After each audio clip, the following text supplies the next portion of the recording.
Bacterial blight.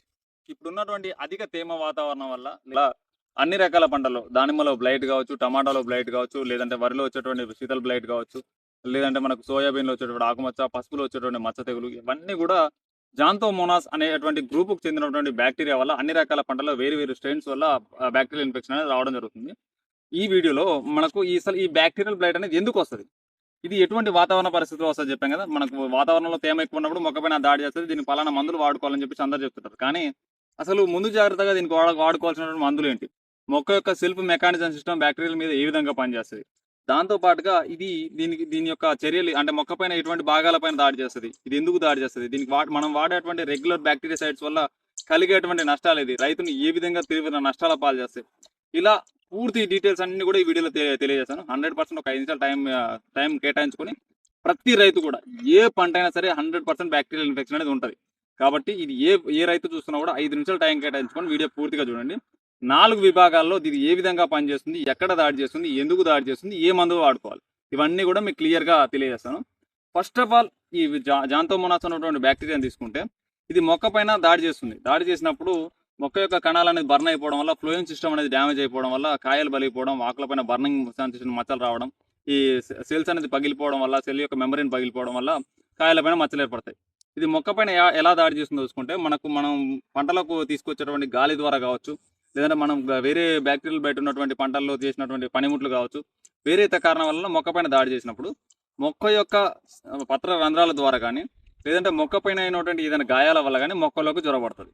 మొక్కలోకి జ్వరబడిన తర్వాత మొక్క యొక్క కణం పైన దాడి చేసి ఆ కణాన్ని డ్యామేజ్ చేసేస్తుంది.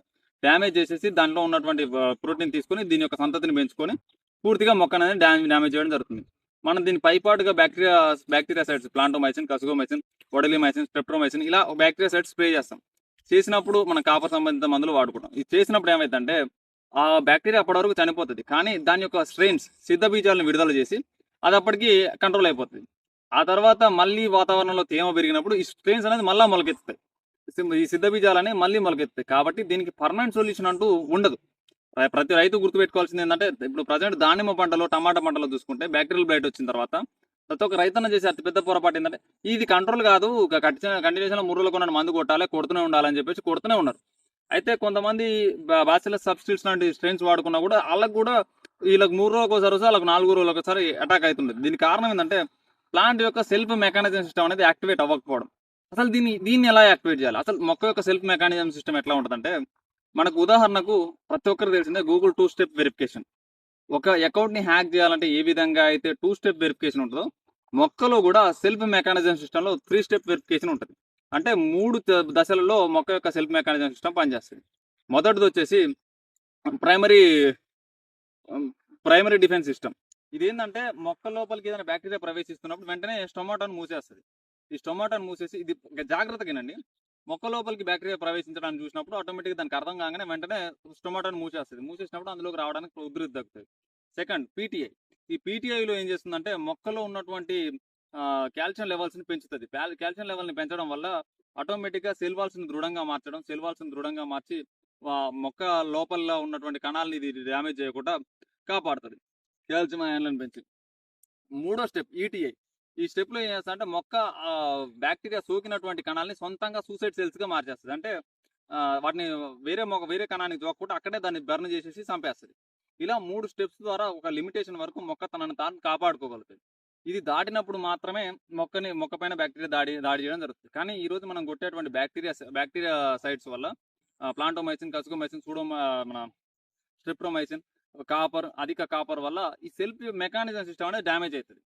ఇక్కడ నేను చెప్పిన పదాలు జాగ్రత్తగా వినండి. ఈ కొద్ది ముందల వీటి గురించి మళ్ళీ డీటెయిల్‌గా చెప్తాం.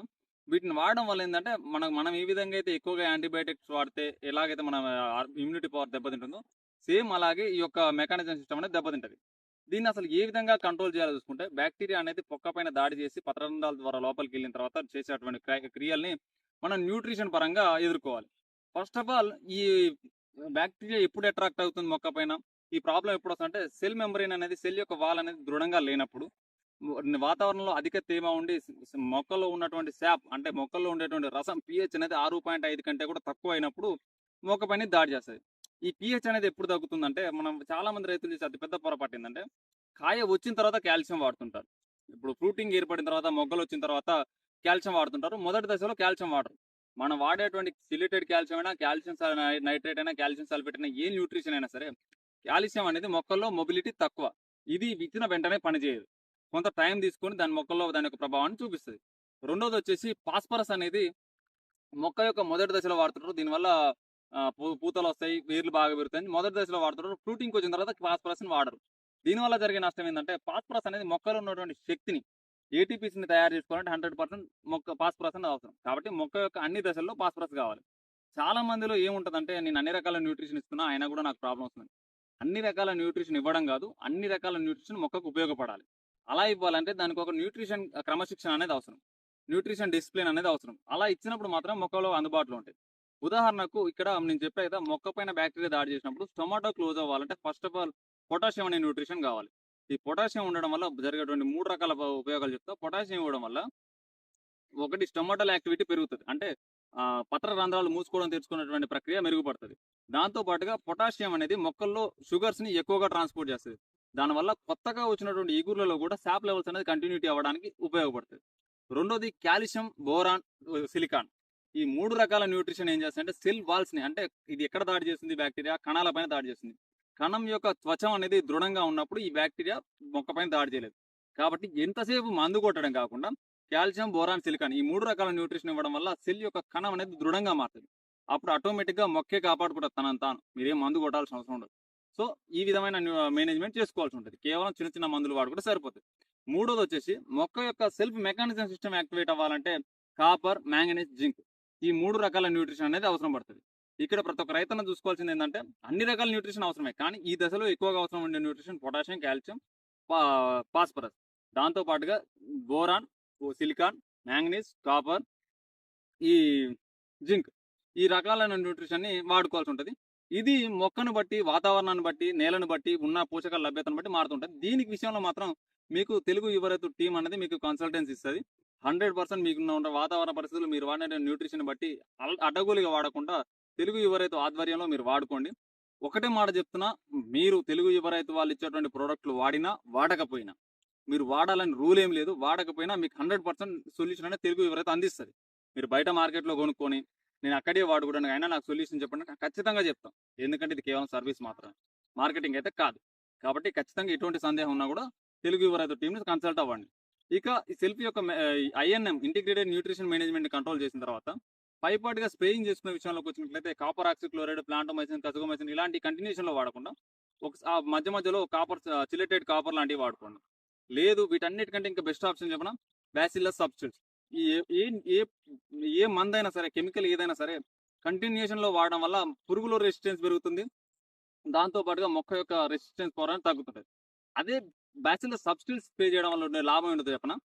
బ్యాచిలర్ సబ్స్టిట్యూట్స్ మీరు వాడుకోవడం వల్ల అందులో మన తెలుగు ఎవరైతే వాళ్ళు ఇచ్చేది ఏంటంటే ఫర్మెంటేషన్ అవుతుంది. మీకు బయట మార్కెట్లో ఫర్మెంటేషన్ అవనివి చాలా ఇస్తారు. వాటికంటే ఇది ఏ విధంగా ఉపయోగపడుతుందంటే, ఒకటి ఫస్ట్ ఆఫ్ ఆల్ పెట్టుబడి తగ్గుతుంది. ఎందుకంటే ఇది ఫర్మెంటేషన్ అవుతుంది కాబట్టి మీకు పెట్టుబడి తగ్గుతుంది.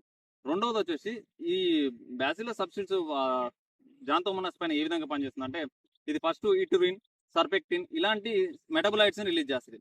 ఇవి బ్యాక్టీరియాని చంపుతాయి. రెండోది వచ్చేసి ఇది డైరెక్ట్గా బ్యాక్టీరియా పైన దాడి చేసి చంపేస్తుంది.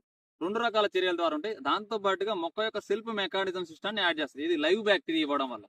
మీరు జీవం ఉన్నటువంటి బ్యాక్టీరియాని ఇవ్వడం వల్ల, బ్యాసిల్లస్ సబ్స్టిట్యూట్స్‌ని ఇవ్వడం వల్ల మొక్క యొక్క సెల్ఫ్ మెకానిజం సిస్టమ్ యాక్టివేట్ అవ్వడంతో పాటు ఎటువంటి జాంతోమోనాస్ బ్యాక్టీరియా కూడా రెసిస్టెన్స్ పెంచుకోదు. దాంతో పాటు కంట్రోల్‌లో ఉంటది. ఇది మనం చాలా మంది ఇంకో పెద్ద పొరపాటు ఏం చేస్తుంటారు, దానిమ్మ లాంటి పంటల్లో రెస్ట్ పీరియడ్‌లో ఉన్నప్పుడు మందులు వాడుకోరు. ఇలాంటి వాతావరణంలో మందులు వాడుకోరు. అప్పుడు మొక్క పైన ఈ జాంతోమోనాస్ దాడి చేసి ఆటోమేటిక్‌గా దాని యొక్క స్పోర్స్‌ని మొక్క పైనే వదిలేస్తది. అది వాతావరణం వచ్చినప్పుడు మళ్ళీ రీజనరేట్ అవుతాయి. కాబట్టి ప్రతి ఒక్క రైతన్న కూడా రెస్ట్ పీరియడ్‌లో కూడా వాడుకోండి. రెస్ట్ పీరియడ్‌లో కూడా వాడుకొని 15 రోజులకొకసారి, 20 రోజులకోసారి వాడుకోవడం ఇది రెసిస్టెన్స్ పెరుగుతది. దాంతో పాటుగా పురుగు అనేది కంట్రోల్‌లో ఉంటది. అంటే బ్యాక్టీరియా అనేది కంట్రోల్‌లో ఉంటది. ఈ విధమైన మేనేజ్‌మెంట్ చేసుకోండి. ఇది అంతా కూడా సబ్జెక్ట్ అర్థం కాకపోతే కింద కామెంట్ బాక్స్‌లో కామెంట్ చేయండి. ప్రతి ఒక్క రైతన్న కూడా ఇప్పటివరకు వీడియో చూసారంటే 100% దీంట్లో మీకు నాలెడ్జ్ ఉన్నట్టు అనిపించింది అనుకుంటున్నాను. ఖచ్చితంగా మీ యొక్క కామెంట్, ఏ రైతైనా సరే 100% కామెంట్ చేయండి. ఎందుకంటే ఒక వీడియోకి రీచ్ అనేది మీరు చేసేటువంటి కామెంట్ వల్లే వస్తది. కాబట్టి ప్రతి ఒక్క రైతన్న కూడా కామెంట్ చేస్తారని మనస్ఫూర్తిగా కోరుకుంటున్నాం. ఖచ్చితంగా లైక్ చేయండి, 100% షేర్ చేయండి. దయచేసి మార్కెట్‌లో చాలా రకాల మందుల పేరుతో చాలా రకాలుగా రైతు నష్టపోతున్నాడు. ఏదో కొద్ది మొత్తంలో మాకు తెలిసినటువంటి నాలెడ్జ్ రైతులకు అందించాలన్న ఉద్దేశంతో తలపెట్టడం జరిగింది కాబట్టి ప్రతి ఒక్క రైతన్న కూడా దీనికి సపోర్ట్ చేస్తారని మనస్ఫూర్తిగా కోరుకున్నాను. జై హింద్, జై జవాన్, జై కిసాన్.